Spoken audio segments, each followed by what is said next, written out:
Guys, आज मैं आपको मेरी मम्मी दिखाती हूँ। ये मेरी मम्मी और मैं आपको मेरी दादी दिखाऊंगी।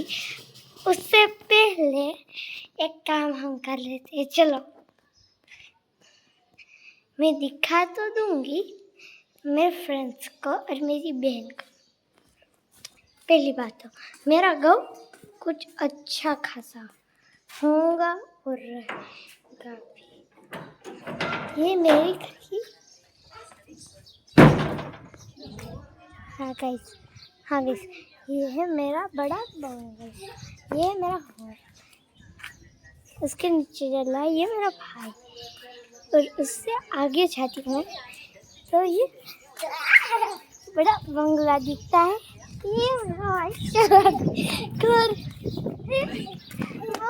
शरारतें करता तो है पर मारता भी है साथ साथ में।